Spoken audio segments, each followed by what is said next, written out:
안녕하십니까. 2024년 5월달입니다.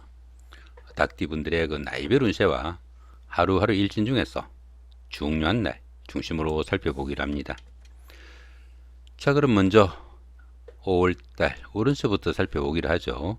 지살에 삼합이 오는 좋은 기운입니다.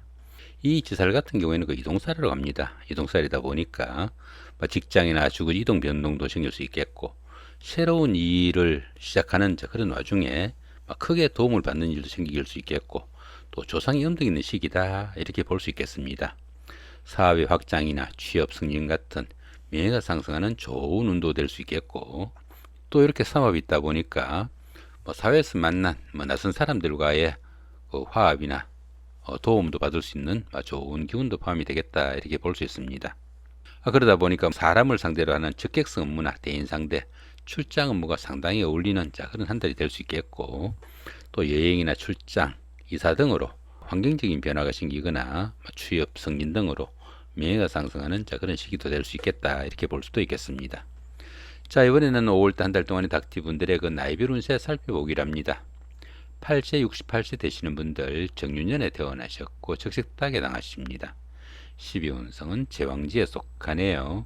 이 제왕지 같은 경우에는 그동안 추진하던 일이나 사업 같은 이런 것들이 어딘도 결실을 맺어가지고 자신의 뜻을 한껏 펼치는 좋은 기운이다 이렇게 볼 수 있습니다. 최고의 경지이다 보니까 리더로서 자신이 모든 일을 주도해 나갈 수 있는 시기일 수도 있겠고, 또 만사가 풍요롭고 안정된 축제 시기다 이렇게 볼 수도 있겠습니다. 자, 20세 80세 되시는 분들 을륜년에 태어나셨고 청식닭에 당하십니다. 12운성은 목욕지에 속하네요. 이 목욕지 같은 경우에는 운세가 상승하는 가운데 약간의 부침 있는 그런 기운이다 이렇게 볼 수 있습니다. 사물에 대한 판단에서 혼동과 착각도 따르기 쉽겠고, 또 이성관계에 관심이 상당히 큰 시기지만은 판단상의 혼선을 인해 가지고 좋은 만남으로 이어지기는 조금 불리한 시기다 이렇게 볼 수 있습니다. 32세 92세 되시는 분들 계윤년에 태어나셨고 흑식닭에 당하십니다. 천을귀인이 함께하고 12운성은 태지에 속하네요. 이 천을귀인 같은 경우에는 어려움이 생겼을 때 그 어려운 과정을 누군가가 손잡아줄 사람이 있는 좋은 기운으로 바꿔주는 그런 기운이다 이렇게 볼 수 있겠고요. 이 태지 같은 경우에는 막 잉태한 그 정도의 기운입니다. 그러다 보니까 가장 어려운 고비는 막 지난 그런 시기라 가지고 가정이나 사업에서 조금씩 서공이 비치기 시작하는 그런 시점이다 이렇게 볼 수 있습니다.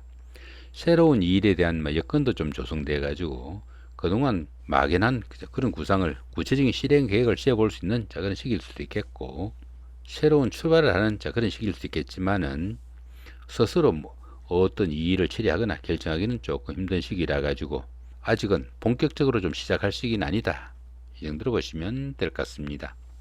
자, 44세 140 되시는 분들 신유년에 태어나셨고 백식닭에 당하십니다.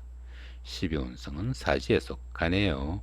이 사지 같은 경우에는 활동성도 조금 위축되고 욕망과 의욕이 부족해 가지고 적극성이 좀 떨어지는 그런 시기다 이렇게 볼 수 있습니다. 어떨은 그 일선에서 물러나 쉬는 당길 수 있겠고, 또 가까운 사람들로부터의 배신이나 반목도 따를 수 있으니까 주변 사람들과 불화나 갈등이 생기지 않도록 조금 신경을 쓰셔야 되는 그런 운세다 이렇게 볼 수 있겠습니다. 56세 되시는 분들 기운년에 태어나셨고 황식닭에 당하십니다. 12운성은 제왕지에 속하네요.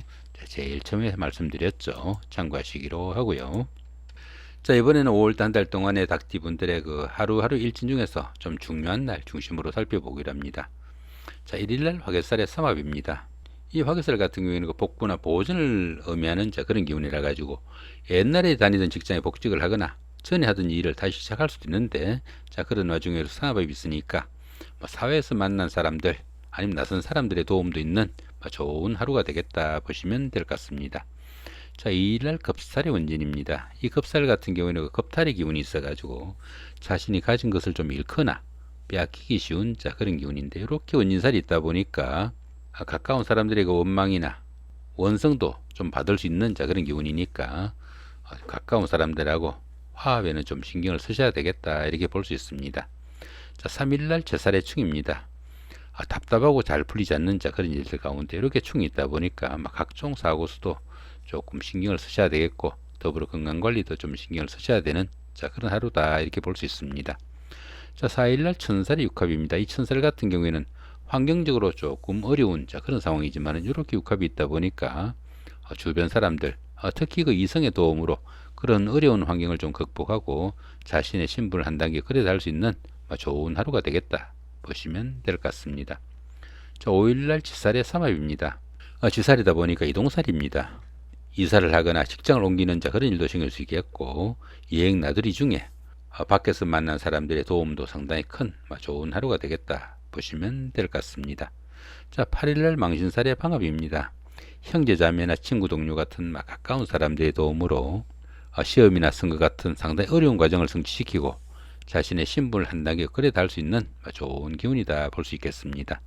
9일날 장성살의 자영입니다. 이 장성살 같은 경우에는 그동안 추진하던 일들이 어느 정도 마무리하고 자신이 주변을 통할하는 최고의 운세인데 이렇게 그 형살이 있다 보니까 건강 문제는 좀 신경을 쓰셔야 되는 그런 하루다 이렇게 볼 수 있습니다. 10일날 반한살의 방합입니다.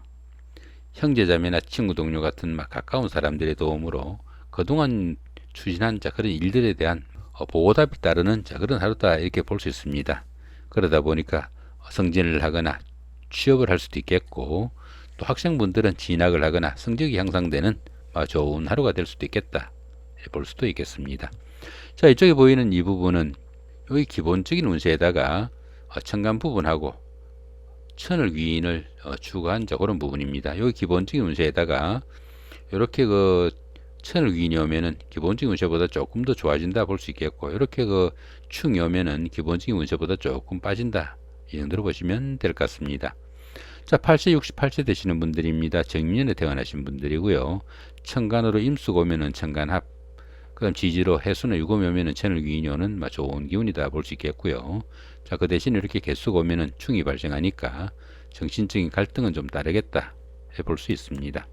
20세 80세 되시는 분들입니다. 을유년에 태어나신 분들이고요. 경금이 오면은 천간합, 자수나 신금이 오면은 천을 귀인이 오는 좋은 기운이다 볼 수 있겠고요. 그 대신 이렇게 신금이 오면은 천간중이 발생하는 그런 기운이다 볼 수 있겠습니다. 32세 92세 되시는 분들입니다. 개유년에 태어나신 분들이고요. 모토가 오면은 천간합, 사화나 묘목이 오면은 천을 귀인이 오는 좋은 기운이다 볼 수 있겠고요. 그 대신에 정화가 오면은 천간중이 발생하니까 정신적인 갈등은 좀 다르겠다 보셔도 될 것 같습니다. 44세 104세 되시는 분들입니다. 신유년에 태어나신 분들이고요. 병화가 오면은 천간합, 임목이나 오화가 오면은 천을 귀인이 오는 좋은 기운이다 볼 수 있겠고요. 그 대신에 이렇게 을목이 오면은 천간중이 발생하니까 정신적인 갈등은 좀 다르겠다 보시면 될 것 같습니다. 56세 되시는 분들입니다. 기윤년에 태어나신 분들이고요. 간목이 오면은 천간합, 자수나 신금이 오면은 천을 귀인이 오는 좋은 기운이다 볼 수 있겠고요. 천간중은 발생하지 않습니다. 이렇게 오늘은 2024년 5월달 한 달 동안의 닭띠분들의 5월달 월운세와 나이별 운세 더불어 하루하루 일진 중에서 좀 중요한 날 중심으로 살펴봤습니다. 좋은 한 달 만드시기 바랍니다. 고맙습니다.